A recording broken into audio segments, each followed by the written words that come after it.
Pagpalang araw sa lahat guys, dito po ako sa may Superhero Mobility at ang nire-review po natin, ito po yung CF SR. Ito yung kanilang big bike 250. Yan. Dito lang yan guys sa may National Highway Barangay Platero, Binyang Laguna. Kung gusto nyo makita ng actual unit, nandito po yung unit. Yan. Kaisa-isa lang po ito. Tara, simulan natin ito review. Guys, ito po yung 250 SR CF. Yan po yung kanilang sports bike na ang CF Moto.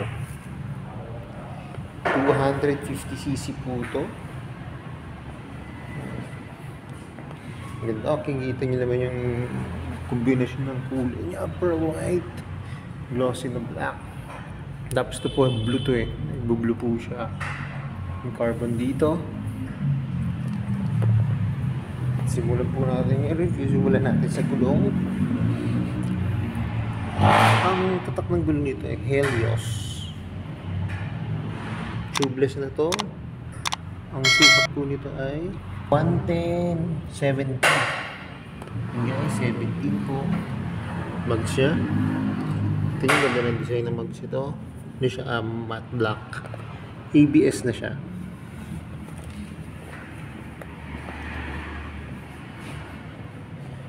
Po yung kanyang disc. Yan.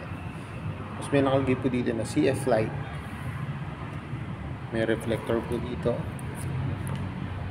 Kanyang headlight. Saka park light po ay LED na. Ito guys, so may visor siya rito na clear. CF light. Side mirror na po. Ito po yung visor niya. Tapos sa loob po. Ang laki ng side mirror nito.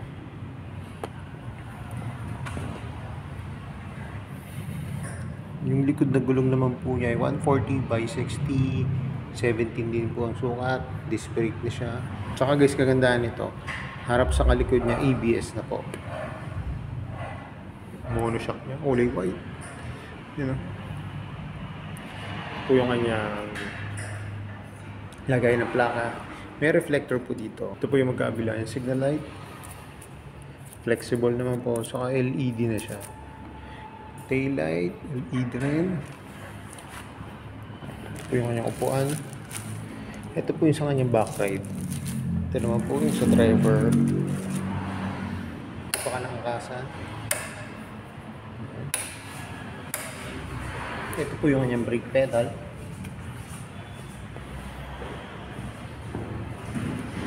Guys, ito po yung kanyang gear pedal. Ano to guys ha? 1 down, 5 up. Bali ano siya? 6 speed. Ayan. Ito guys yung kanyang gas tank po. Ganda, laki. May carbon design din po dito. Ito po yung kanyang susian. Yan guys, yung sa susian naman po ano lang siya. Pag ilalak nyo po yung motor, saka pag i-start din na po yung motor. Yung guys na ito pong motor na to ay activated na po siya. Pwede po natin makita yung kanyang gauge panel saka yung mga ilaw niya. Ayan.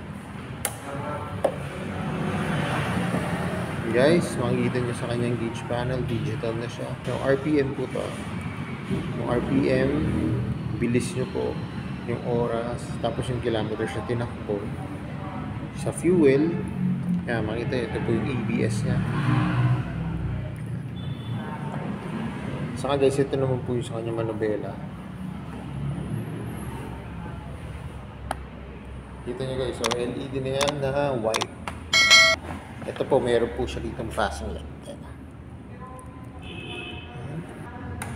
Yan, high and low po.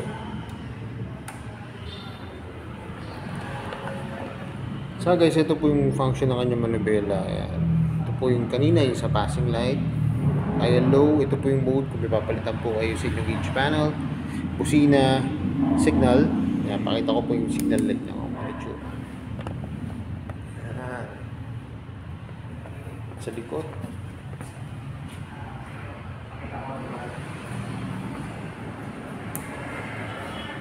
May hazard po siya. Yan. Hazard.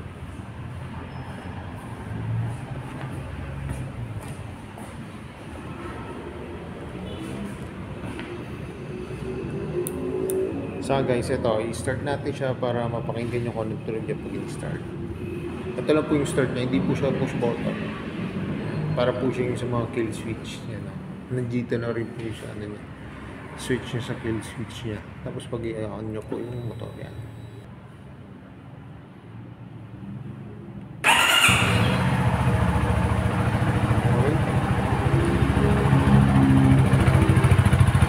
Nakapakinggan nyo guys, tahimik lang ng pipe nyo. Saka wala siya, parang lang siyang elbow. Pero pipe na po yan. Nandito siya sa ilalim. Tapos kung makikita nyo po, kung ilalim niya yan, meron pong halo na carbon design na may Paris po na pearl white. Yan po yung kanyang oil. Yan, oil capacity niya 1.3. Guys, bubuong pa po natin para mapakinggan nyo. Ayan.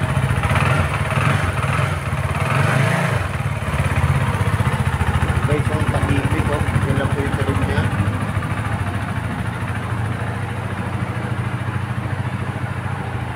Kaya yung mga nagbabalak bumili ng sports bike ngayon, magpapasko po. Check nyo po ito guys, itong sa CF Moto, itong SR250. Pag nakita nyo po ng actual unit, talagang ma-appreciate nyo po siya. Saka guys, magugulat din kayo pag pinakita ko yung kanyang SRP. Kasi guys, ano to ha, 250 na po siya ha. 250cc na to ha. Pero pag nakita yung SRP nito, magugulat kayo. Tara, tignan na natin yung cash price ito. Off ko lang po itong motor.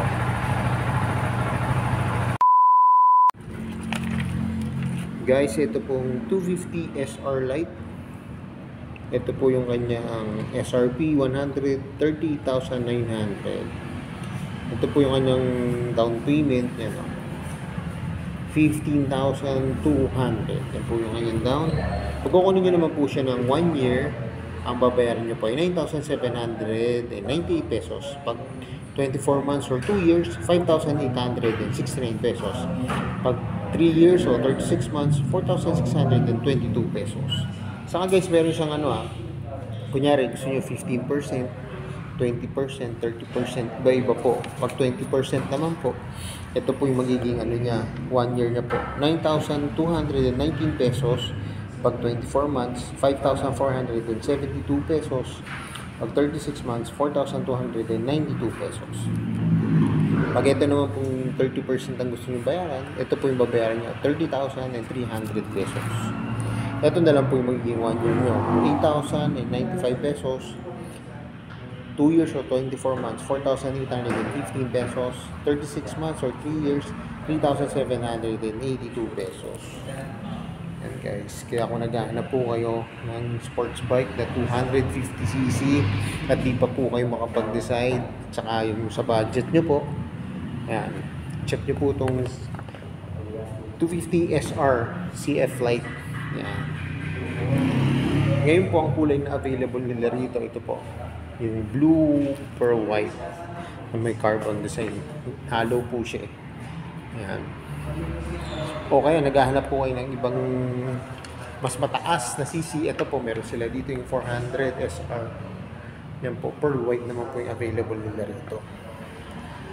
Pero kung baguhan po kayo sa motor, kasi maganda na po ito guys. Oh. Kita nyo naman sa presyong 138,900. Oh. Ganitong gandang motor. Yan Hindi ko lang guys siya sinakyan kasi parang sa akin